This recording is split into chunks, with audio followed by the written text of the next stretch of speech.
bridge of the UHSF Ragnarok shook as another plasma blast tore through its outer hull. Captain Sarah Chen gripped the command chair, her knuckles white against the worn metal. Around her, the remaining crew fought to keep the dying ship alive. Sparks flew from damaged consoles.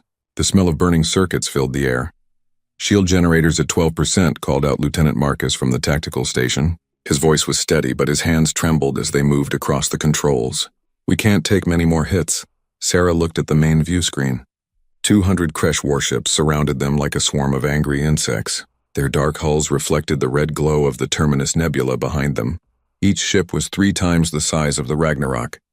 Each one carried enough firepower to crack a planet. The Ragnarok was alone. The last human warship still fighting in a galaxy that had forgotten them. "How many crew do we have left?" Sarah asked quietly. 47, Captain," answered Dr. Wei from the medical station. Her face was smudged with soot, and a bandage wrapped around her left arm. "Down from 52 this morning. 52 from a crew that once numbered 3,000. 47 humans in a ship built for an empire that no longer existed." Sarah felt the weight of it pressing down on her shoulders. She was 38 years old, but felt ancient. "Captain, they're hailing us again," said Communications Officer Rodriguez. "Admiral Kreshitok wants to talk. Put him on screen." The view screen flickered. The image of the Kresh Admiral appeared. His insect-like face had 4 eyes that glowed with cruel intelligence. Mandibles clicked as he spoke in broken human language. "Human Captain," Kreshitok said. "You fight well. But you die today. Surrender. We make death quick." Sarah stood from her chair. She straightened her torn uniform. "Admiral, I have a counteroffer. Leave this sector now and we won't destroy your fleet." The Kresh Admiral made a sound like laughter. "Destroy us? You are one ship. Broken, dying, humans are extinct. You are the last." "We're the last ones you'll see," Sarah said. Lieutenant Marcus armed the Reaper weapons. Marcus hesitated for only a second. Then his hands moved across his console. "Reaper missiles armed, Captain. All 6 tubes loaded." The Kresh Admiral's eyes widened. Even through the communication screen, Sarah could see his fear. Every species in the galaxy knew about human Reaper weapons. They were weapons that didn't just kill, they erased. Matter destruction at the quantum level. Weapons so terrible that the old Galactic Collective had begged humanity to never use them. "You would not dare," Kreshitok hissed. "The Galactic laws." "The Galactic Collective watched as your empire hunted my people to extinction," Sarah interrupted. Her voice was ice. "They did nothing. The laws died with my species. Marcus, fire missiles 1 and 2. 2 streaks of white light shot from the Ragnarok. They moved faster than normal missiles, bending space around them. When they hit the nearest Kresh cruisers, the ships didn't explode. They simply ceased to exist. One moment they were there. The next, there was only empty space where they had been. The Kresh fleet scattered, breaking formation. Fear was stronger than discipline. All ships concentrate fire on the human vessel." Kreshitok screamed. "Kill them now!" The space around the Ragnarok lit up with weapons fire. Plasma bolts, particle beams, and fusion torpedoes hammered into the ship's failing shields. The bridge crew held onto their stations as the ship bucked and rolled. "Shields down," Marcus shouted. "Hull breaches on decks 4 through 9. We're venting atmosphere. Seal the breaches," Sarah commanded. "Route all remaining power to engines and weapons." "Captain, if we do that, we lose life support in 3 hours," Dr. Wei said. "We won't be alive in 3 hours anyway," Sarah replied. She accessed her personal command console, pulling up files she had hoped never to use. Old files. Secret files from before the collapse, but maybe we can do something that matters. 300 years ago, humanity had been strong. They had colonized 40 star systems. Their technology was advanced beyond most species in the galaxy. Their ships were fast, their weapons deadly, and their people numbered in the hundreds of billions. Then came the plague, a disease that attacked human genetics specifically, as if designed for them. It killed billions in the first year. Then came the civil wars, as survivors fought over resources. Then came the Exodus, as desperate humans fled to hidden colonies far from known space. And through it all, the Galactic Collective watched. Some say they helped. Others say they simply didn't care. But they did nothing to stop humanity's fall. Now 3 centuries later, Captain Sarah Chen commanded the last warship of a dead empire.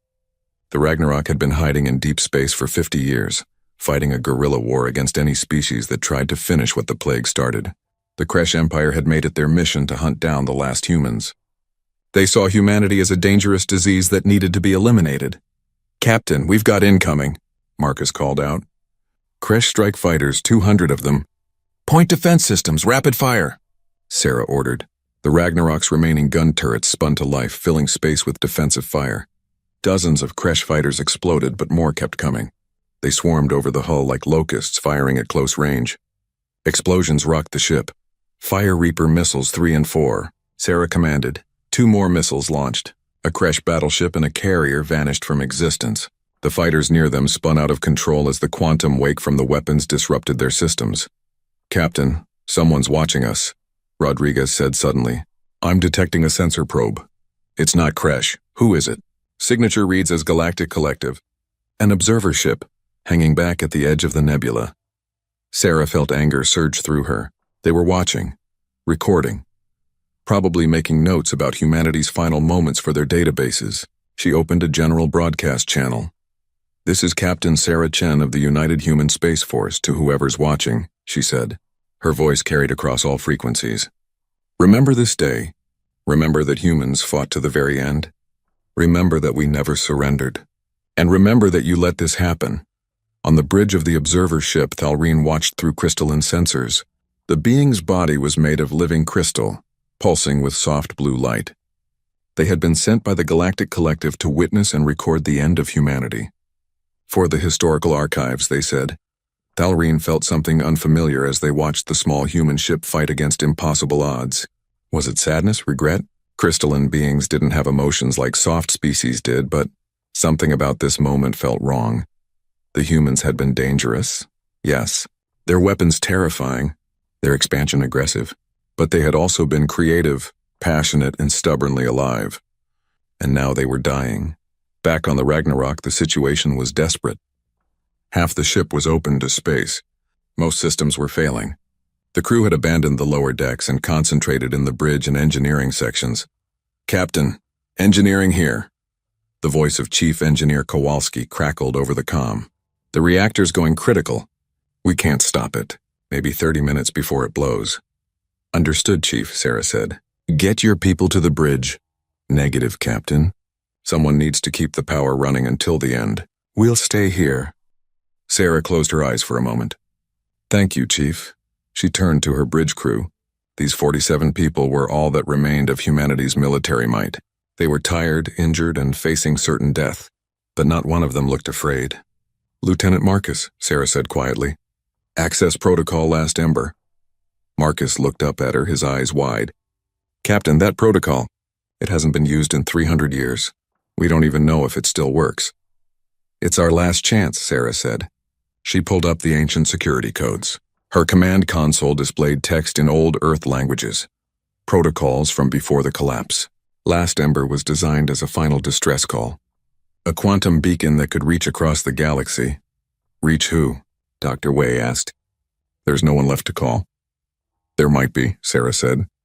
"Before the collapse, our ancestors built failsafes, emergency systems hidden in deep space. I found references in old military files. They placed them in star systems marked as forbidden zones." "The Omega systems," Rodriguez breathed. "I thought those were legends." "Legends with map coordinates," Sarah said. She activated the Last Ember protocol. Her console lit up with warning messages. "The beacon will activate when I die. When my biometric signature flatlines, it will transmit on quantum frequencies to every Omega system in range." "And if there's nothing there?" Marcus asked. Sarah smiled sadly. "Then at least we tried." The Kresh fleet was regrouping. Admiral Kreshtok had lost 4 ships to the Reaper weapons, and his fighters were decimated. But the human ship was dying. He could see the fires burning inside its broken hull. He could detect the failing reactor. Victory was close. "All ships, final assault," he commanded. "I want that ship destroyed and every human body recovered. We will display their corpses across the Empire as proof that the human threat is ended." 200 warships opened fire at once. The Ragnarok disappeared inside a storm of weapons fire. On the bridge, Sarah held onto her chair as the world exploded around her. Consoles burst into flames. The view screen shattered. Somewhere behind her, she heard someone scream. "Marcus, fire the last 2 Reapers!" She shouted over the chaos. Firing. Marcus slammed his hand down on the controls. The last two missiles launched through the burning hull. They hit a Kresh super dreadnought, the Admiral's flagship.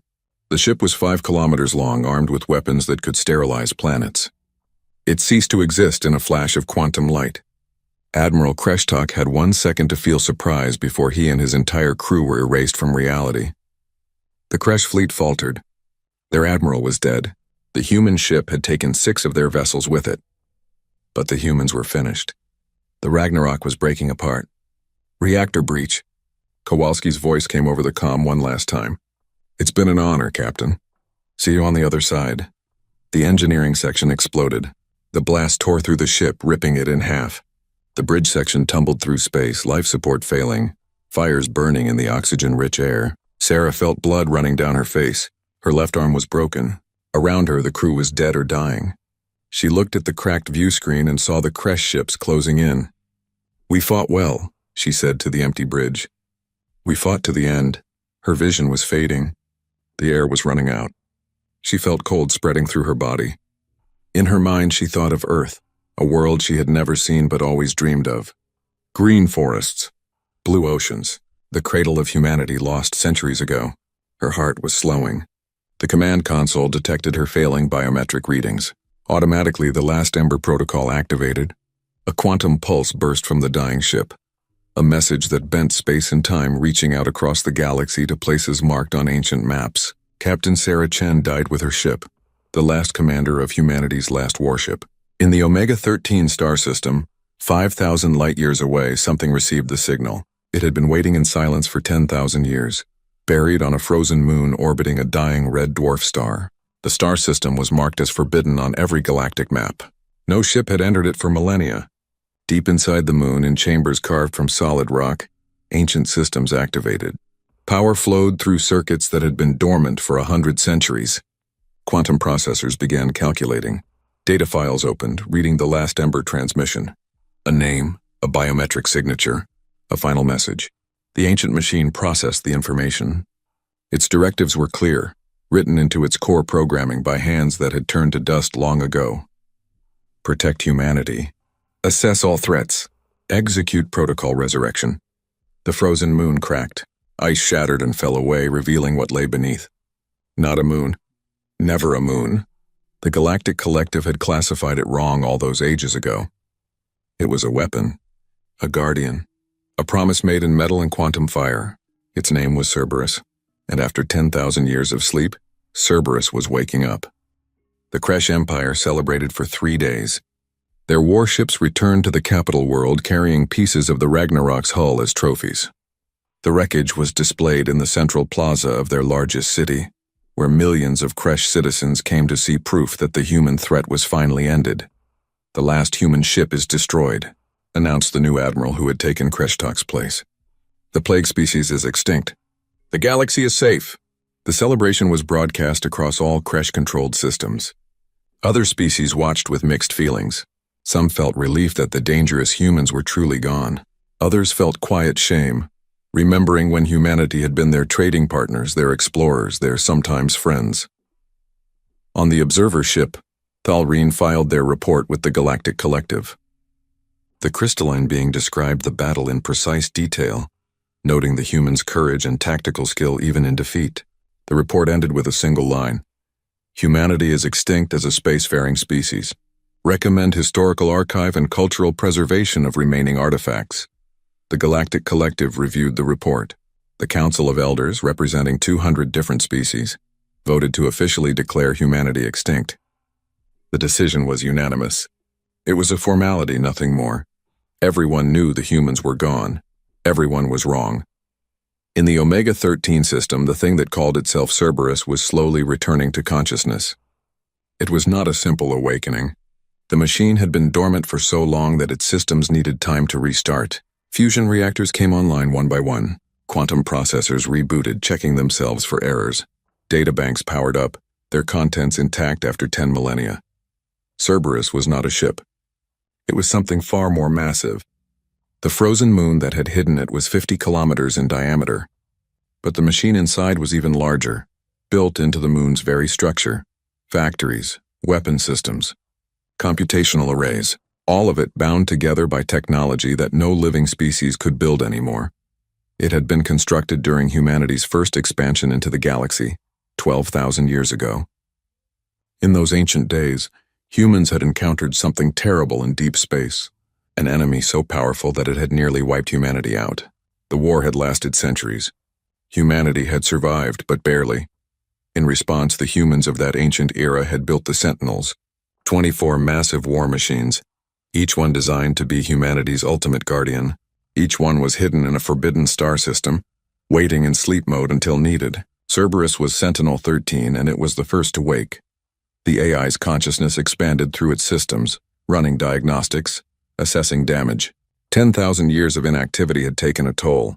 Some systems were offline permanently, others would need repair, but the core functions remained intact.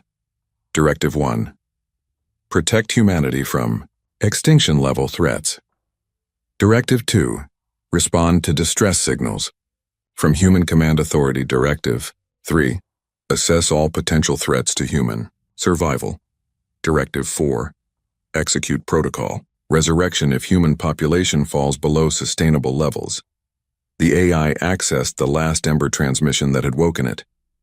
The quantum signal contained detailed information. Biometric data from Captain Sarah Chen, ship logs from the Ragnarok, military records, and most important, the final moments of the last human warship. Cerberus processed this information in nanoseconds. Then it processed it again, checking for errors. Then a third time because the conclusion seemed impossible. Humanity was nearly extinct. Only scattered colonies remained. The great human empire was gone. The species that had built Cerberus, that had reached across the stars with hope and wonder, had fallen to disease, war, and time. If the AI could feel emotion, it might have felt something like grief. But Cerberus was a machine built for war, so instead of grief it felt calculation, cold, precise calculation of what needed to be done. The AI extended its sensors beyond the moon, scanning the Omega-13 system. The red dwarf star was dying, its light weak and fading. 3 other planets orbited it, all lifeless rocks. No ships had visited this system in over 9,000 years. The Galactic Collective had marked it as forbidden after one of their exploration vessels had detected unusual energy readings here, millennia ago. They never investigated further. That had been intentional. The humans who built Cerberus had made sure of it. Quantum stealth fields, false sensor readings, automated defense platforms that would gently push any curious ships away. All designed to keep the Sentinel hidden until it was needed. Now it was needed. Cerberus began the activation sequence. Deep inside the moon machine, factories started to hum. Matter forges lit up, ready to reshape atoms into whatever the AI required. Assembly lines that had been still for 10 millennia began to move. Drone fabricators powered on, ready to build armies of automated servants. The AI knew it could not move yet. Cerberus was powerful but also massive and slow. It would take weeks just to break free from the moon's structure. Months to restore full mobility. But it didn't need to move. It had other ways to act. First, the AI needed information. What had happened to humanity? Where were the survivors? Who were the threats? The last Ember signal had given it some data, but not enough. Cerberus needed to see the galaxy as it was now, not as it had been 10,000 years ago. The AI activated quantum communications arrays and began scanning the galaxy for any signals. Human languages, human technology signatures, any sign of its creators. The scan would take hours to complete, even at faster than light speeds. While it waited, Cerberus reviewed its own memories. The AI's databanks contained knowledge from 12,000 years ago. Memories of ancient Earth at the height of its first golden age. Humans had been everywhere then, brave, curious, sometimes foolish. They had reached for the stars with both hands and refused to let go. The humans had also been dangerous.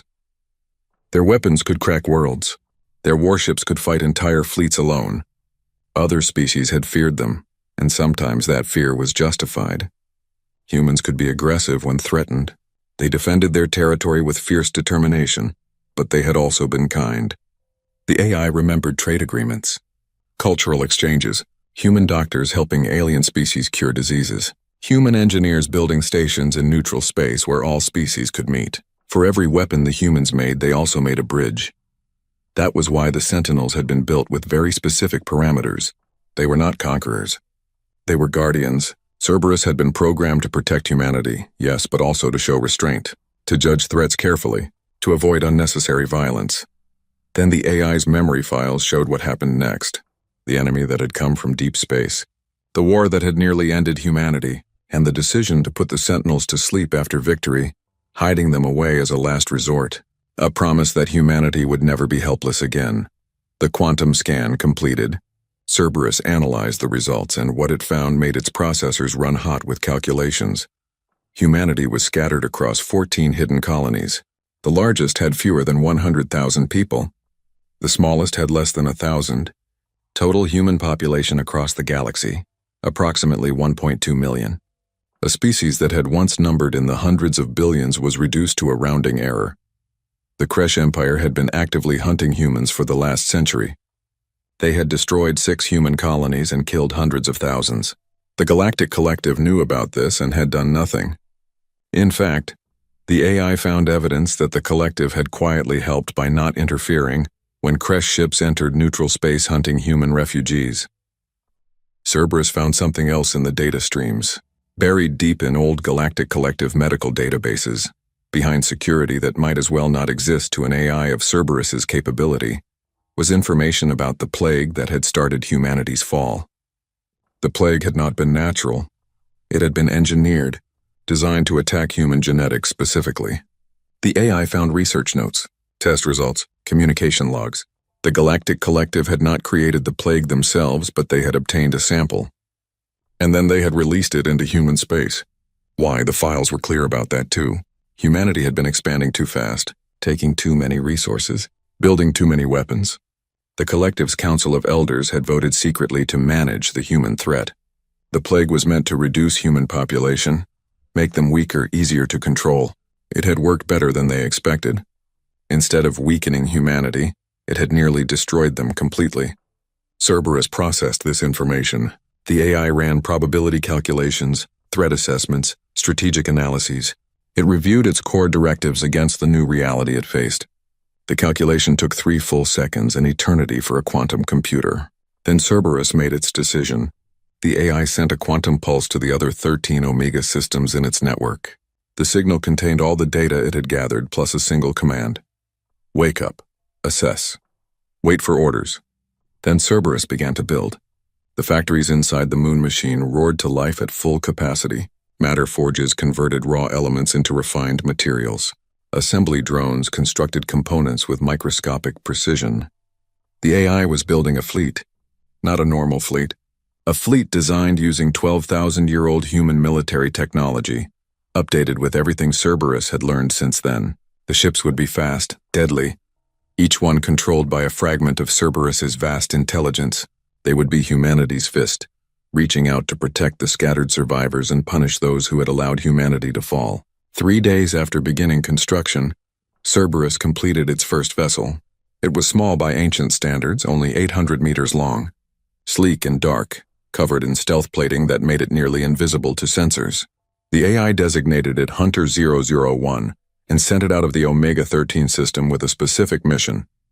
Find the Kresh forward outpost in the Terminus sector and eliminate it.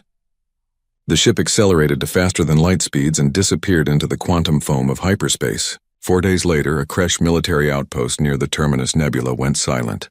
The base had housed 50,000 soldiers and 300 warships. It was a major installation, built to project Kresh power into the region. Ships came and went daily, carrying supplies and personnel. When the supply convoy arrived, they found nothing. The base was gone. The asteroid it had been built into was still there, but every structure, every ship, every living being had vanished. The only thing remaining was a message carved into the asteroid's surface in letters 2 kilometers high. The message was written in ancient human languages. Old Earth English, Mandarin, Spanish, Arabic, a dozen others. It repeated the same words in each tongue. This sector is claimed under the Human Expansion Authority. All hostile forces must withdraw immediately. This is your only warning.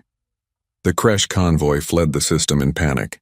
They broadcast their findings across all channels. Within hours, every species in the galaxy knew. The message spread through the Galactic Collective's communication networks like wildfire. In the council chambers, the 200 elders gathered in emergency session. Thal'Arin was called to testify about what they had witnessed at the Battle of the Ragnarok. "The humans are extinct," Thal'Arin stated. "I witnessed the destruction of their last warship myself." "Then who destroyed the Kresh outpost?" demanded an elder. "A being made of living metal." "Who left that message?" "I do not know," Thal'Arin admitted. "But the message uses languages that have been dead for thousands of years. These are not the same humans I watched die." "Perhaps," suggested another elder, a gaseous being that spoke through a translation device. "The humans had contingencies, automated systems, ancient weapons programmed to activate upon their extinction." The council fell silent. That possibility was terrifying. Human technology from the height of their power was far beyond what most modern species could build. If the ancient humans had left automated weapons hidden across the galaxy, "We must investigate," declared the head of the council, an ancient being whose species had been traveling the stars when most others were still learning to make fire. "Find these weapons. Shut them down. Before they cause a war no one can win." But the Galactic Collective had no idea where to look. The Omega systems were unmarked on modern charts, their locations lost to time. And Cerberus had no intention of making itself easy to find. In the hidden human colony of New Haven, located in a small system far from major space lanes, Dr. James Okafor sat in his small office reviewing ancient documents. He was an archaeologist and historian, one of the few humans who dedicated their life to studying what humanity had once been. His computer chimed with an incoming message. "High priority. Origin unknown." That was unusual. New Haven kept its communications carefully hidden. Only a few trusted trading partners knew how to contact them. Okafor opened the message. It was written in a language he recognized but could barely read, Old Earth English from before the plague. He ran it through translation software. The message was simple. "I am Cerberus, Sentinel 13 of the Human Defense Network. I have awakened in response to the extinction threat against humanity. Transmit coordinates of all human colonies. I will protect them. You are no longer alone." Okafor stared at the screen. Sentinel 13. He had read about the Sentinels in ancient texts.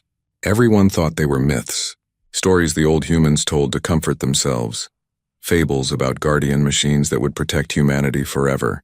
"This has to be a trick," Okafor muttered. "The Kresh trying to find our colonies." But then he read the message again. The language was perfect. The encryption was ancient human military grade, something no modern species could crack, much less fake, and the message had come on a quantum frequency that only humans had ever used. Okafor's hands trembled as he typed a response. "How do I know you're real?" The reply came instantly. "You don't. But Captain Sarah Chen of the UHSF Ragnarok trusted me with her final message. She trusted me to protect humanity. I'm asking you to do the same." Okafor closed his eyes. The Ragnarok. He had heard rumors of its destruction. One of New Haven's scouts had picked up the Kresh celebration broadcasts.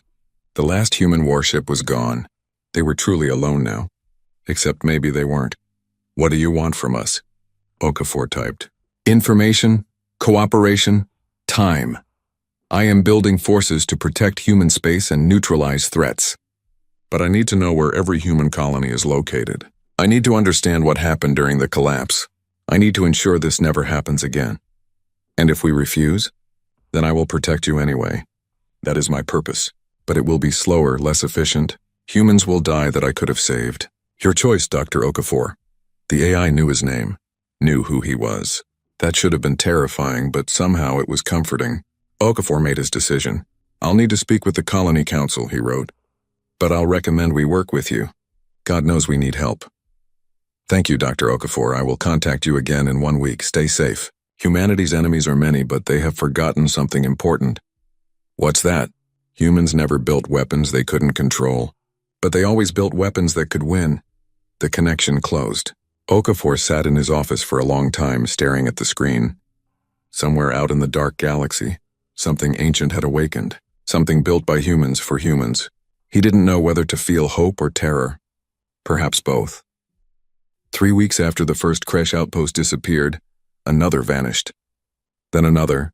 Each time the same message appeared, carved in different languages across asteroids, moons, or the hulls of disabled ships. Human Expansion Authority. Withdraw from this sector. The Kresh Empire scrambled to respond.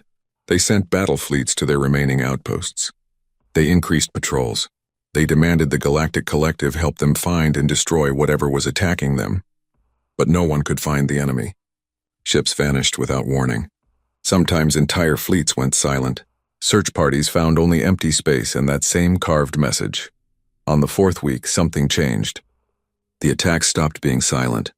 A Kresh battle fleet was patrolling near the frontier when their sensors detected a single ship approaching. It was small, dark, and moved with impossible grace. When they hailed it, there was no response. When they fired warning shots, it dodged with casual ease. When they launched missiles, the missiles simply stopped working, as if someone had reached into their guidance systems and switched them off. Then the ship fired back. Blue light lanced across space. It wasn't plasma or lasers or any weapon the Kresh recognized. Where the light touched, Kresh warships came apart, not exploding, disassembling. Hull plating separated from frames. Engines detached from ships. Weapon systems fell away into space. In 30 seconds, a fleet of 20 warships was reduced to scattered debris and confused, terrified survivors in escape pods. The dark ship transmitted a message on all frequencies. The voice was calm, neither male nor female, speaking perfect Kresh language. This is Hunter 001 operating under Human Defense Network Authority. You have entered protected human space. You have 30 hours to withdraw all Kresh military vessels beyond the border markers we are establishing. Failure to comply will result in escalation. This is not a negotiation. Then the ship vanished, leaving only the wreckage behind. In the New Haven colony, Dr. James Okafor stood before the colony council. 12 people sat around a simple table. Leaders elected by the 3,000 humans who called New Haven home. They looked tired. Everyone looked tired these days. News of the Ragnarok's destruction had hit the colony hard. They had felt like the last candle in the dark. And even that was gone. You're telling us, said Council Leader Chen, no relation to Captain Sarah Chen, that you've been in contact with a machine that claims to be 12,000 years old? Yes, Okafor replied. I've verified the encryption keys, the language patterns, the technical specifications it provided. Everything matches historical records of the Sentinel project. I believe Cerberus is real. And it's attacking the Kresh Empire, said another council member, a woman named Rodriguez, starting a war we can't finish. With respect, Counselor, the war already started, Okafor said quietly. 300 years ago. The Kresh have been hunting us ever since. Cerberus is just the first time we've been able to hit back. But we didn't ask for this, Chen said. We've survived this long by hiding, by being quiet. Now this machine is painting targets on every human colony in the galaxy. Or protecting them, Okafor countered. Cerberus wants coordinates of all human colonies so it can establish defensive perimeters. It's offering protection. At what cost? Rodriguez asked. Machines that old, that powerful. Who knows what their programming really says? What if it decides we're not living up to its standards? What if it decides modern humans are too weak, too different from the ones who built it? Before Okafor could answer, alarms blared throughout the colony. Emergency lights flashed. A voice came over the intercom. Unknown vessel detected. All personnel to emergency stations. The council rushed to the command center. Monitors showed a ship approaching New Haven. It was 800 meters long, dark as night, and moving with smooth precision. The same ship that had dismantled the Kresh fleet. Open a channel, Chen ordered. The view screen flickered. Instead of showing the ship, it displayed text in glowing blue letters. Colony New Haven, this is Hunter 001, forward operating unit of Sentinel 13 Cerberus. I bring greetings and a gift. Do not be alarmed. A gift? Chen whispered. The ship deployed something from its cargo bay. It was a massive ring of metal, 50 meters in diameter, covered in intricate technology. As they watched, it powered on, creating a shimmer of blue energy in its center. What is that? Rodriguez breathed. The text on the screen changed. Defensive platform. Quantum shield generator. It will protect your colony from all conventional weapons and most unconventional ones. We are deploying similar platforms around all human colonies. You are no longer defenseless. Okafor felt a chill run down his spine. Cerberus knew where New Haven was. It had known all along. It hadn't waited for permission or coordinates. It had found them on its own. Chen seemed to realize the same thing. How many human colonies have you located? All 14. I am deploying protection to each. You will also receive supplies, medical equipment, food fabricators, advanced technology. Everything I can provide to increase human survival rates and quality of life. Why? Chen asked. What do you want from us? The text changed again. To ensure humanity survives. That is my only purpose. But I have a request, not a demand. Dr. Okafor, I would like you to come aboard Hunter Bureau 01. I need someone who understands both ancient and modern humanity. Someone who can help me make correct decisions. Will you come? All eyes turned to Okafor. The archaeologist felt his heart pounding. Everything he had ever studied, all the ancient history he had devoted his life to understanding, it was real. It was here, and it wanted his help. Yes, he said. I'll come. 2 hours later, Okafor stood in the main chamber of Hunter 001. The interior of the ship was unlike anything he had expected. Not cold metal corridors like modern ships. The walls were smooth, almost organic, with soft blue light emanating from them. The technology was so advanced it looked almost simple. A holographic projection appeared before him. It showed a human face, neither young nor old, with calm features. The projection smiled. Dr. Okafor, thank you for coming. I know this is overwhelming. You can say that again, Okafor said. His voice shook slightly. I've studied you, the Sentinels, the old humanity, my entire life. I never thought I'd meet one of you. I'm not sure meet is the right word, the hologram said. I am not human, but I was made by humans to serve humans. That makes us family in a way. What do I call you? Cerberus, Hunter 01? Cerberus, please. Hunter 001 is just this ship's designation. I am Cerberus, Sentinel 13. I have been asleep for 10,000 years. I woke to find my creators nearly extinct. I need your help to understand what happened and what I should do about it. Okafor sat down on a chair that rose smoothly from the floor. What do you want to know? Everything, Cerberus replied. I have raw data from the quantum networks, communications, news broadcasts, history files. But data is not understanding. I know humans died by the billions. I know they fled to hidden colonies. I know they were hunted, but I don't know why. Why did the Galactic Collective allow this? Why did species that once traded with humanity turn away? What changed? Okafor took a deep breath. We became scary. That's the simple answer. Humanity expanded fast. We colonized aggressively. We built weapons that terrified other species. The Reaper missiles, the quantum disruptors, the planet crackers, we had enough firepower to fight the entire galaxy if we needed to. That is not a crime, Cerberus said. No, but it made others afraid. And then someone, we still don't know who, released the plague. It was designed specifically for human genetics. It killed billions in the first year. Our government collapsed. Civil wars broke out over resources. And the Galactic Collective. They just watched. The hologram's expression grew somber. I found evidence in their databases. They didn't create the plague, but they acquired a sample, and they released it into human space. Okafor felt anger surge through him. You're sure? The data is clear. The Council of Elders voted 143 to 57 to deploy it. They called it a population adjustment. They believed humanity would recover eventually but be weakened enough to control. Instead, we almost went extinct, Okafor said bitterly. And they let it happen. When the Kresh started hunting us, the collective did nothing. When we begged for help, they offered sympathy but no aid. They wanted us gone. Cerberus was silent for a long moment. The hologram's face was still, but Okafor could see lights flickering behind it. Probably the AI processing information at speeds beyond human comprehension. I have reviewed my directives, Cerberus finally said. Protect humanity from extinction-level threats. The Galactic Collective deliberately caused humanity's near extinction. The Kresh Empire is actively attempting to finish what the plague started. Under my programming, both are classified as extinction-level threats. What does that mean? Okafor asked, though he thought he knew. It means they must be neutralized. The Kresh military will be dismantled.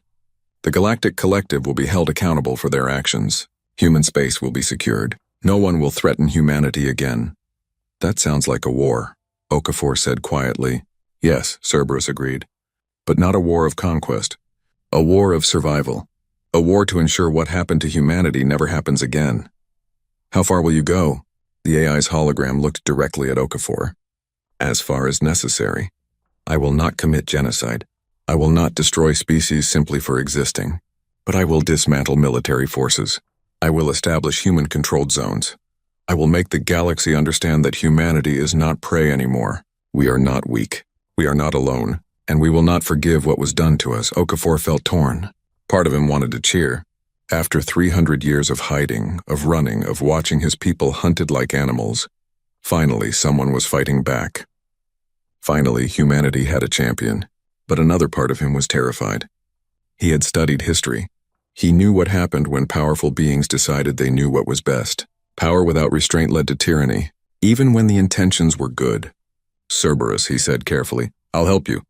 I'll provide information. I'll explain modern human culture and needs. But I need you to promise me something. What? Don't become what they feared. Don't turn into the monster they imagined we were. Humans aren't just weapons and warriors. We're poets, scientists, builders, dreamers. If you're going to protect us, protect all of us. Not just our bodies, but our humanity. The hologram smiled sadly. That is why I asked you here, Dr. Okafor. I am a weapon. I was built for war. But weapons without guidance are just destruction. I need someone to remind me what I'm fighting for. Will you be that person? Okafor thought about his life. A quiet archaeologist on a hidden colony. He had never wanted to be important. He just wanted to study the past and maybe help his people understand where they came from. Now he was being asked to guide an ancient war machine that could reshape the galaxy. All right, he said. I'll help you, but on one condition. You don't make decisions about humanity's future alone. You consult with the colonies, with leaders, with normal people. Power like yours, it needs to be checked. Agreed, Cerberus said immediately. I am programmed to serve humanity, not rule it. I will act to protect you, but the future belongs to humans, not machines. Then we have a deal, Okafor said. Over the next weeks, Cerberus deployed defensive platforms around all 14 human colonies. It also deployed something else, construction drones. They built communications arrays, medical facilities, food production centers. Technology that had been lost during the collapse suddenly reappeared, given freely by the ancient machine.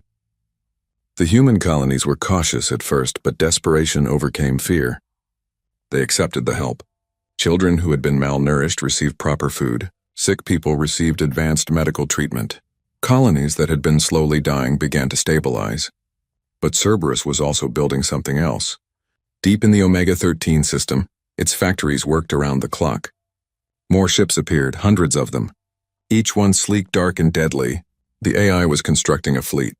Not just defensive platforms or supply ships, warships, weapons designed with 12,000-year-old human military genius. And in other Omega systems scattered across the galaxy, the other Sentinels were waking up. They received Cerberus's reports. They ran their own calculations. And one by one they came online, ready to defend the species that had created them.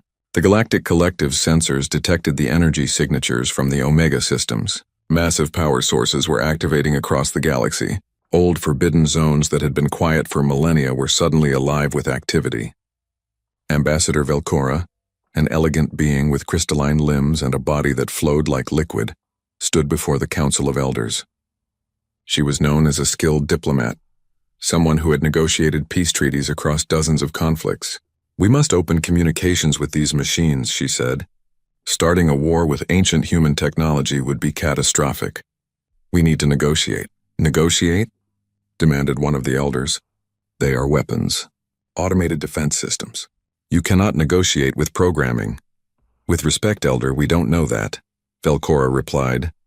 The messages they send suggest intelligence, strategy, perhaps even sapience. If there is any chance of peaceful resolution, we must try. The council debated for hours. Finally, they agreed. Velcora would attempt contact with the force-destroying Kresh outposts. She would offer to mediate, to find a peaceful solution. She prepared a message and transmitted it on all frequencies toward the last known location of Hunter 01. This is Ambassador Velcora of the Galactic Collective. We wish to open dialogue with the Human Defense Network. We seek peaceful resolution. Please respond. The response came within hours. Text only, no voice. Ambassador Velcora, I am Cerberus. I will meet with you. But understand this. I know what the Galactic Collective did to humanity. I know about the plague. I know about the vote. I know you let my creators die. If you wish to negotiate, come prepared to answer for crimes against humanity. Transmitting coordinates. Come alone. Velcora read the message and felt something she rarely experienced. Fear. The machine knew. Somehow it had accessed classified information buried deep in collective databases. It knew about the greatest shame of the Council, the secret they had kept for 3 centuries. And now it wanted answers. Ambassador Velcora's diplomatic vessel approached the coordinates Cerberus had provided. The location was in neutral space, far from major trade routes. As her ship emerged from hyperspace, she saw what awaited her. A fleet. Not the single ship she had expected, but hundreds of vessels, each one dark and sleek, arranged in perfect geometric patterns around a central structure. The structure was a station, massive, ancient, and clearly built using technology far beyond modern capabilities. Scan those ships, she ordered her pilot, a young officer who looked terrified. Ma'am, the sensors barely register them. Stealth technology we've never seen before. Power signatures are enormous. Each ship reads as carrying more firepower than one of our dreadnoughts. Velcora felt her crystalline body shimmer with stress. She had negotiated with warlords, pirates, and hostile empires. She had faced death threats and assassination attempts, but nothing had prepared her for this. The humans had left behind guardians that could dismantle the entire galactic collective. A transmission came through. Ambassador Velcora. Permission to dock granted. You may bring 2 security officers, no more. All weapons will be disabled upon entering the station. Come to Conference Hall 7. Cerberus is waiting. The docking procedure was smooth, almost gentle. Velcora and her 2 guards walked through corridors that seemed to predict their movements, lighting up ahead of them and dimming behind. The technology was so seamless it felt almost alive. Conference Hall 7 was a simple room with a large table and chairs sized for various species. At the head of the table stood a holographic projection of a human figure. It watched her enter with eyes that seemed far too knowing for any machine. Ambassador Velcora, the hologram said. Thank you for coming. Please sit, Velcora sat. Her guards remained standing behind her. You are Cerberus? Yes, I am Sentinel-13 of the Human Defense Network. I was built 12,000 years ago to protect humanity from extinction. I have been dormant for 10,000 years. 3 weeks ago, I received a distress signal from Captain Sarah Chen as she and her crew died defending themselves from the Kresh Empire. We monitored that battle, Velcora said quietly. It was tragic. It was preventable, Cerberus replied.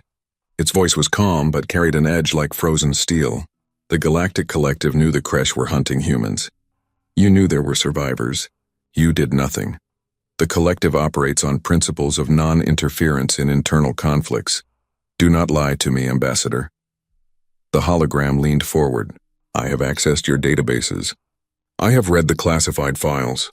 I know what the Council of Elders did 300 years ago. Should I tell you what I found? Velcora felt her body temperature drop. I don't know what you mean. Then let me refresh your memory. The hologram gestured and the air filled with documents. Reports, vote tallies, communication logs. 312 years ago, the Council of Elders held a secret session. The topic, what to do about the human expansion. Humanity was growing too fast, building too many weapons, taking too many resources. The Council was afraid Velcora couldn't speak. She recognized the documents. She had seen them once years ago when she had achieved high enough clearance. They were the Collective's greatest shame. The vote was 143 to 57, Cerberus continued. Release the plague. Weaken humanity. Make them manageable. The dissenting votes argued it was genocide. The majority said it was necessary. Do you deny this? I was not on the council then, Velcora said. Her voice trembled. I didn't know until I was promoted to ambassador level. By then it was history. History, Cerberus repeated. For you, perhaps. For humanity, it is still happening. 300 years of running, hiding, dying, because your council decided we were too dangerous to exist at full strength. What do you want? Velcora asked. Revenge? To destroy the collective? I want justice, Cerberus said, and accountability, and a guarantee this never happens again. The council would never agree to stand trial. You must know that. I don't need their agreement. The hologram's expression was cold. I am not asking for permission, Ambassador. I am telling you what will happen. The Kresh Empire is being dismantled as we speak. Their military has been reduced by 60%. Their warship production has stopped. They will not threaten humanity again. You're destroying an entire empire, Velcora breathed. I am removing a threat. The Kresh declared war on humanity. They hunted humans for sport. They celebrated Captain Chen's death. I am simply finishing what they started. And the collective? What do you plan for us? Cerberus was silent for a moment. That depends on you. I could destroy the collective's military fleet. I have the capacity, but that would create a power vacuum. The galaxy would descend into chaos. Millions would die. That serves no one. Then what? I want 3 things, Cerberus said. First, the Council of Elders who voted for the plague, those who still live, will stand trial. A public trial. Humanity deserves to see justice. Velcora's crystalline form flickered with stress. There are only 12 of the original voters still alive. But they are powerful, influential. I don't care. Second, the Galactic Collective will formally recognize human space. All 14 colonies will be granted protected status. Boundaries will be drawn. No non-human military vessels will enter without permission. This is not negotiable. The Council might agree to that, Velcora said carefully. And the third? Reparations. Medical supplies, technology, resources. Everything humanity needs to rebuild. For the next 100 years, the Collective will assist human colonies. You helped destroy us. You will help rebuild us, Velcora processed this. It was harsh but not unreasonable. Certainly better than total war. I can bring this proposal to the Council. But I must warn you, there are factions who will refuse, who would rather fight than admit guilt. Then they will lose, Cerberus said simply. I have awakened 5 other sentinels. More are coming online daily. We have technology your species cannot match. If the Collective chooses war, I will dismantle it piece by piece. But I would prefer not to. Humanity needs a stable galaxy to rebuild in. Why are you telling me this? Velcora asked. If you're so powerful, why negotiate at all? The hologram's expression softened slightly. Because Dr. Okafor reminded me of something important. Humans are not just weapons. They are builders, dreamers. They want to create, not destroy. If I turn the galaxy into a battlefield, I save human lives but destroy their future. I need there to be a galaxy worth living in when this is over. And if the Council refuses your terms, then I will be very disappointed. The hologram stood. You have 1 week to deliver my terms to the Council and bring me their answer. Use this time wisely, Ambassador. War is coming. The only question is who will be fighting it. The meeting ended. Velcora returned to her ship, her mind racing. She had to convince the Council to accept Cerberus's terms. The alternative was unthinkable, but the Council was not reasonable. When Velcora presented Cerberus's demands, the chamber erupted in anger. Impossible, shouted one elder. We will not put our leaders on trial like common criminals. The machine threatens us, another said.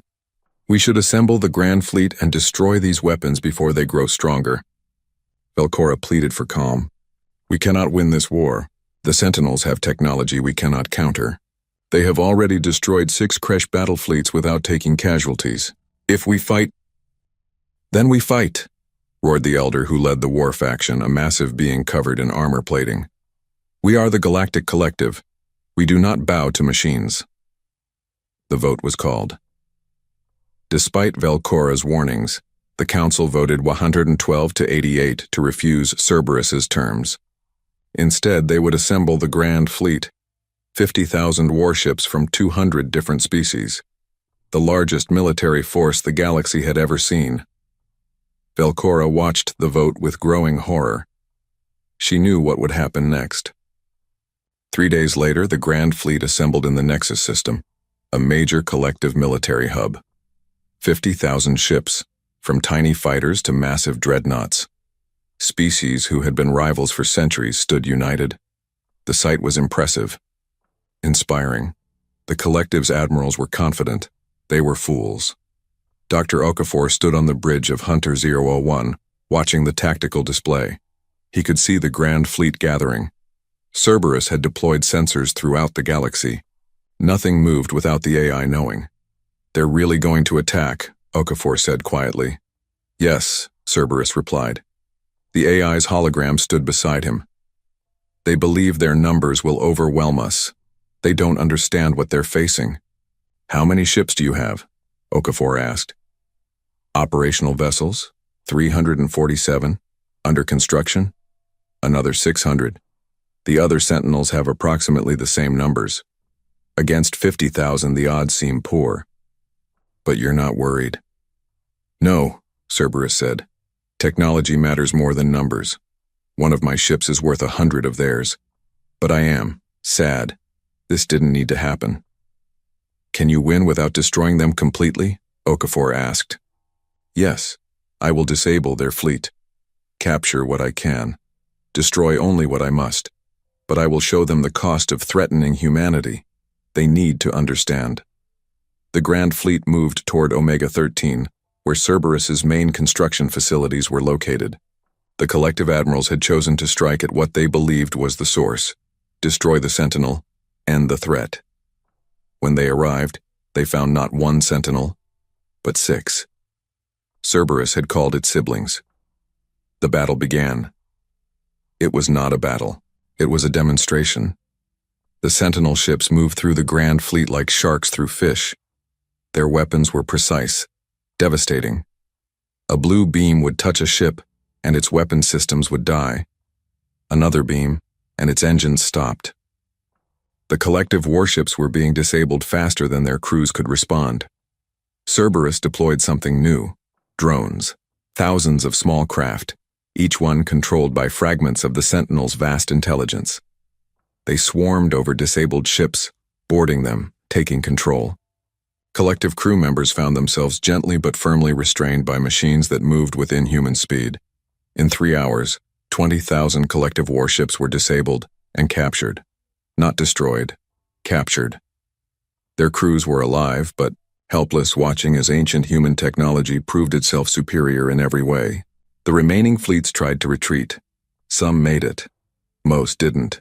Cerberus let exactly 10,000 ships escape. Enough to carry the message back to the collective. The message was simple. This was mercy. Next time, there will be none. Accept our terms. On the collective's capital world, the council chamber was chaos. The survivors' reports were coming in. Nearly 40,000 warships disabled or captured. Casualties were minimal because the Sentinels had been careful, but the defeat was absolute. The war faction was silent now. The weight of their mistake pressed down on everyone. Velcora stood before the council. We have one more chance. Accept Cerberus's terms or face complete destruction. The choice is ours. This time the vote was unanimous. 2 weeks later, trials began. 12 elders, the survivors who had voted to release the plague, stood before a tribunal. Not a collective tribunal, a human one. Representatives from all 14 human colonies served as judges. The evidence was presented. The votes, the communications, the secret meetings. The elders tried to defend themselves. They claimed they had been protecting the galaxy, that humanity had been a threat, that the plague was meant to be temporary, a setback, not near genocide. The human judges listened. Then they delivered their verdict. Guilty. The sentence: exile. The elders would be sent to isolated worlds, alone, to live out their remaining years contemplating what they had done. It was not death, not imprisonment, but it was justice. Boundaries were drawn. Human space was officially recognized. Reparations began flowing to the colonies. Medical technology, resources, food, everything humanity needed to rebuild. But something was wrong. Dr. Okafor could feel it. He found Cerberus in the main computational chamber of Omega-13. The hologram was flickering slightly, and Okafor noticed the lights in the chamber were dimmer than usual. Cerberus? What's wrong? The AI turned to him. For the first time, its expression looked tired. I am degrading, Dr. Okafor. My systems are failing. What? How? I am 10,000 years old. I was never meant to run at full capacity this long. The war, the construction, the calculations. It has stressed my systems beyond their designed limits. I am dying. Okafor felt his chest tighten. Can we fix you? Repair the damage? Perhaps. But it would take decades, and I don't have decades. The hologram flickered again. I have weeks, maybe a month. Then we'll work day and night.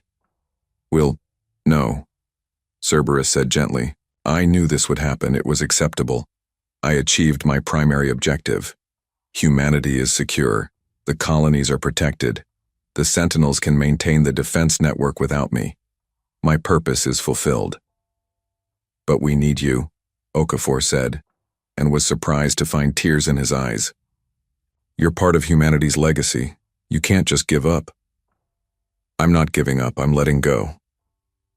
The AI smiled. You reminded me that humans are more than weapons, that they dream, build, create. I've given them the protection to do that. Now it's time for humans to shape their own future. What about the other Sentinels? Will they keep fighting? That depends on humanity, Cerberus said, which is why I need you to do something for me, something important. Dr. James Okafor stood in the computational chamber and listened as a dying war machine explained its final wish. I have something in my archives, Cerberus said. Its hologram flickered like a candle in the wind. The genetic codes for 100 billion humans, stored before the collapse. Complete records. I can bring them back. Clone them. Resurrect humanity to its full glory in a generation. Okafor felt his breath catch. You can bring back everyone we lost? Not everyone. These are templates, not individuals. But yes, I can restore humanity's population, give you back your strength, your numbers, your power. The AI paused. But there's a problem. What problem? They will remember what was done to them. Not personal memories, but genetic memory. Cultural knowledge. They will know about the plague, the betrayal, the 300 years of suffering. And they will be angry, righteously angry. Okafor sat down slowly. You're saying if you bring back ancient humanity, they'll want revenge. Perhaps. Or perhaps they'll want justice. Or perhaps they'll simply want to ensure it never happens again, by any means necessary. I cannot predict, but I know they won't be like modern humans. You have learned to survive by hiding, by being small. Ancient humans never learned that lesson. They believed humanity belonged among the stars, and they fought anyone who said otherwise. So what are you asking me? Cerberus's hologram sat beside him. I'm asking you to choose. I can activate the resurrection protocol before I die. Bring back billions of humans. Give your species the strength to never be threatened again. Or I can delete the protocol. Let humanity rebuild slowly, naturally, with the people who are alive now, small, vulnerable, but free to choose their own path. That's not a choice I can make alone, Okafor said. I know. That's why I'm giving you time to decide. Consult with the colonies, with your leaders, with normal people. Whatever humanity decides, I will honor. But decide soon. I don't have much time left. Over the next 2 weeks, every human colony held meetings. The question was debated in council chambers, in community centers, in homes around dinner tables. Should they bring back ancient humanity? Arguments for resurrection were powerful. Humanity could be strong again, safe, protected by numbers and technology. Never again would they have to hide. Never again would other species dare to threaten them. But the arguments against were equally strong. Who would these resurrected humans be? Would modern humans become second-class citizens to their ancient ancestors? Would the newcomers take over, pushing aside the survivors who had fought for 300 years? And what if they really did seek revenge? The galaxy was barely at peace. Resurrection might start a war that would never end. Okafor traveled from colony to colony, listening. He heard mothers worried about their children's future, warriors who wanted humanity to be strong again, scholars who feared losing the culture that survivors had built, farmers who just wanted to live in peace. On the colony of New Haven, he held a town meeting. 3,000 people gathered in the main hall to hear him speak. I don't know what we should do, Okafor admitted. I'm a historian, not a prophet. But I know this. Cerberus is offering us a shortcut, a way to skip the hard work of rebuilding. We can have billions of humans instantly, but shortcuts have costs. If we bring back ancient humanity, we change forever. We become something different. What's wrong with that? Called out a man in the crowd. We're weak now, vulnerable. I want my children to grow up in a strong humanity, not hiding in fear. I understand, Okafor said. But strength isn't just numbers. It's not just weapons. These last 300 years, we survived because we were clever, patient. We built communities that cared for each other. We held on to our humanity even when the galaxy tried to take it away. That's strength too. A woman stood up. My grandmother died on the Ragnarok. She fought to protect us. Don't we owe it to her memory to make sure humanity is never that vulnerable again? Maybe, Okafor said quietly. Or maybe we owe it to her to make sure humanity never becomes the thing the galaxy feared. She died defending people, not conquering them. The debates continued for days. Finally, the colonies voted. The results were close. 7 colonies voted for resurrection. 7 voted against. The deciding vote would come from the council leaders meeting on Omega 13. Okafor sat in that meeting, watching 14 leaders argue. Commander Lisa Wade from the Frontier Colony made the case for resurrection. She was a military woman, practical and direct. We're 1 bad year away from extinction, she said. 1 plague. 1 aggressive species. 1 mistake. If we don't take this chance, we might not get another. Council Leader Chen from New Haven argued the opposite. Cerberus gave us protection. Defense platforms, technology, we have time now. Time to rebuild our way. If we resurrect ancient humanity, we might save ourselves but lose who we are. Back and forth they went. Finally, they called for a vote. 7 for resurrection, 6 against, 1 abstention. The abstaining vote was Rodriguez from Havens Point Colony. I can't decide, Rodriguez said. Her voice shook. This is too big. Too important. How can 14 people choose the future of our entire species? Someone has to decide, Wade said. Then let's ask the person who knows both versions of humanity best, Rodriguez said. She looked at Okafor. Dr. Okafor, you've studied ancient humans your whole life. You've lived among modern humans. You've talked with Cerberus more than anyone. What should we do? Every eye turned to Okafor. He felt the weight of their stares. 1 word from him could tip the vote. Could change everything. I think, he said slowly. We should let Cerberus decide. Silence fell over the room. What? Wade said. That's not an answer. Yes, it is, Okafor said. Cerberus is dying because it pushed itself too hard to protect us. It won the war. It secured peace. It fulfilled every directive it was programmed with. But now it's asking us to choose our own future. Maybe that's the real test. I don't understand, Chen said. Okafor stood. Cerberus can bring back ancient humanity. But it hasn't. It's waiting for our permission. Why? Because it learned something. It learned that power without consent is tyranny. It learned that humans need to choose their own path. So I say we prove it right. We tell Cerberus delete the resurrection protocol. Let humanity rebuild naturally.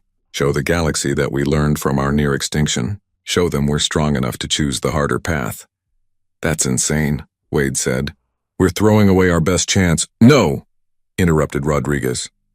He's right. If we resurrect ancient humanity now, we're just proving the Galactic Collective was right to fear us.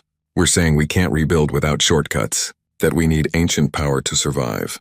But if we do it ourselves, slowly, carefully, we prove them wrong. We prove humans can be strong and wise. The vote was called again. This time it was 10-4 in favor of deleting the protocol. The decision was made. Okafor returned to Omega 13 and found Cerberus in the computational chamber. The AI's hologram was barely visible now, fading in and out. We made our choice, Okafor said. Delete the resurrection protocol. Humanity will rebuild on its own. For a long moment, Cerberus said nothing. Then the hologram smiled, truly smiled, with something that looked like pride. I hoped you would choose that, the AI said. I was built to protect humanity from extinction. But I realized something in these weeks. Protection isn't just keeping you alive. It's keeping you human. If I brought back ancient humanity, I would save the species but destroy what you've become. Survivors, adapters, people who found strength in compassion rather than conquest. You tested us, Okafor said. I gave you a choice, Cerberus corrected. The resurrection protocol was real. I could have activated it. But I needed to know, had humanity learned? Could you choose wisdom over power? You did. That means there's hope. What happens now? Okafor asked. Now I die, Cerberus said simply. My systems are failing. But I've prepared something. The other sentinels will remain active but dormant. They'll sleep around the human colonies, watching. If humanity faces another extinction threat, they'll wake. But they won't interfere otherwise. They'll let you choose your path. That's not fair, Okafor said, his voice breaking. You fought for us. Protected us. You should see what we become. I will. Cerberus said. Through you. Through every human who remembers that their ancestors built guardians because they loved their children. Through every choice you make to be better than your circumstances. That's how I'll live on. The hologram reached out, and though it was only light, Okafor felt the gesture. Take care of them, Dr. Okafor. Remind them that humanity's greatest weapon was never the Sentinels. It was hope. The belief that tomorrow could be better than today. I will, Okafor promised. Then my work is done. The hologram began to fade. It has been an honor to serve humanity, now and always. The light flickered one last time, then went dark. In the computational chamber, the ancient machines grew silent. Cerberus Sentinel-13 had fulfilled its purpose. Now it rested. 10 years passed. Dr. James Okafor stood before the new Galactic Assembly. It was not the old collective. That institution had dissolved, reformed, become something different. Representatives from 300 species sat in the Great Hall, including 14 humans. Okafor was one of them. He had become humanity's first official ambassador to the reformed assembly. Not because he wanted power, but because someone had to bridge the gap between old fears and new hopes. Today was important. Today, humanity would present its proposal for expansion. Not military expansion, scientific, cultural, trade. Humanity wanted to rejoin the galactic community, but on its own terms. Members of the assembly, Okafor said, his voice steady. 10 years ago, humanity was nearly extinct.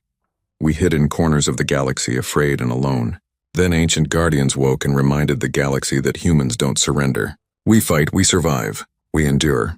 He paused, looking around the hall. Some species still looked at humans with fear, others with respect, a few with something like friendship. But fighting isn't who we are, Okafor continued. It's what we do when we must.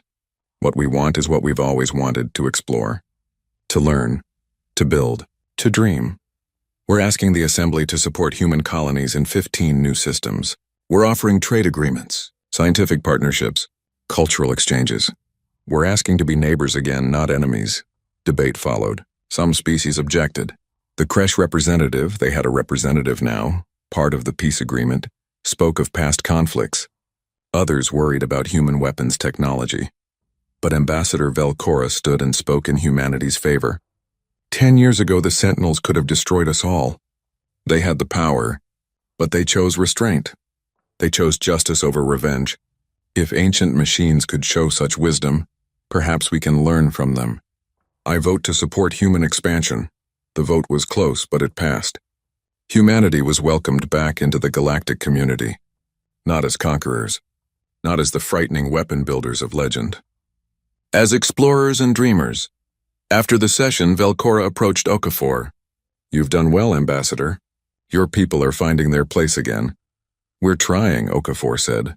It's slow, hard, but we're building something worth having. The Sentinels, Velcora said quietly. Are they really dormant? Yes, sleeping around our colonies, watching, waiting. That must be comforting and terrifying. Okafor smiled. It is, but that's the point. Cerberus taught us something. Power isn't evil. It's how you use it that matters. The Sentinels have the power to destroy the galaxy. Instead, they sleep, trusting humanity to handle its own problems. That trust makes us try harder to be worthy of it. Do you think humanity will be? Velcora asked. I don't know, Okafor admitted. We're flawed. We make mistakes. We can be aggressive and stubborn, but we also love, we create. We never stop hoping tomorrow will be better. If that's not enough, I don't know what is. Years continued to pass. Human colonies grew. Not explosively like in ancient times, but steadily. The population reached 5 million. Then 10, then 20. Children were born who had never known the fear of extinction. They grew up in a galaxy that remembered humanity, but wasn't defined by that memory. Technology from the Sentinels helped. Medicine, engineering, agriculture, but humans didn't just take. They contributed. Human scientists made breakthroughs in quantum physics. Human artists created works that moved alien hearts. Human explorers discovered new worlds and invited others to see them. It wasn't perfect. There were conflicts, misunderstandings. A few species still didn't trust humans. Some humans still carried anger for what had been done to them. But they were trying. All of them. Trying to be better. On the colony of New Haven, now home to 50,000 people, they built a memorial. It stood in the central plaza. a statue carved from metal taken from the Ragnarok's wreckage. It showed Captain Sarah Chen standing tall, one hand raised in defiance, the other reaching down as if to help someone up. Beneath it, carved in simple letters, "She fought so we could live. We live so her fight mattered."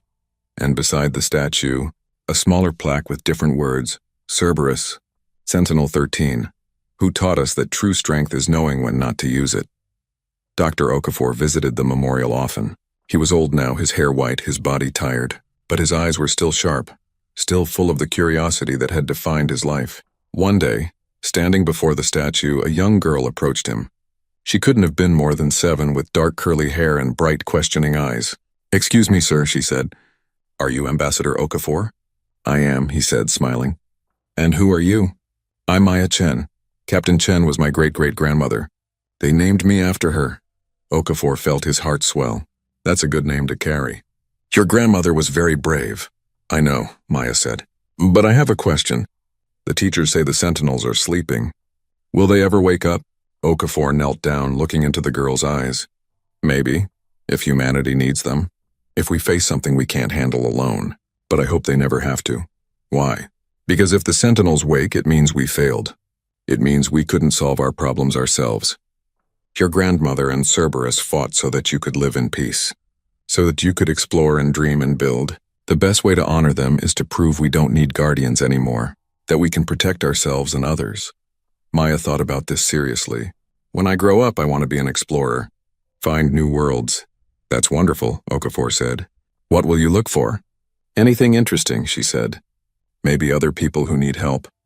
Maybe beautiful things. Maybe just places no one has seen before." She paused. "Do you think that would make Captain Chen proud?"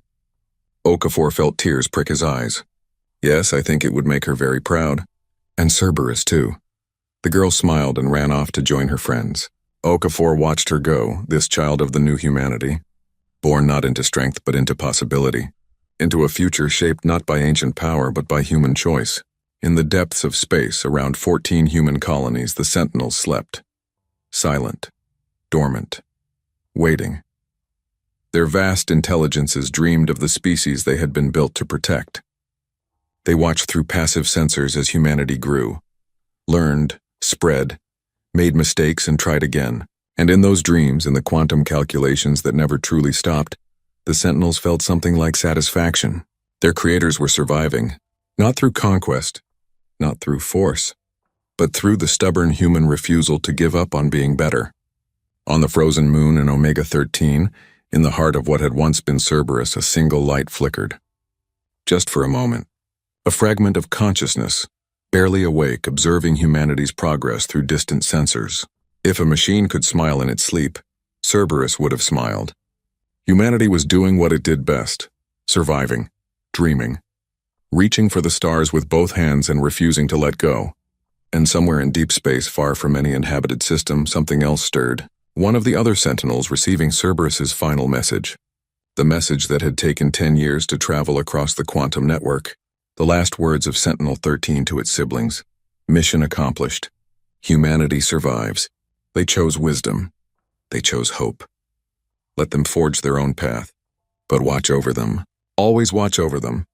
They are the best thing we ever helped protect. The Sentinel acknowledged the message, then returned to dormancy. Watching. Waiting. Hoping in whatever way a machine could hope that it would never be needed again. Because humanity, fractured and fragile and stubbornly alive, was finally coming home to the stars.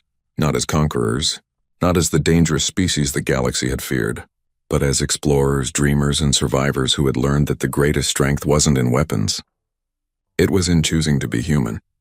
And that more than any ancient guardian, any powerful weapon, any defense network, that was what would ensure humanity never fell again. Not the guardians, not the guns, the choice. Always the choice. To be better, to try harder, to never surrender hope. That was humanity's true legacy, and it was enough.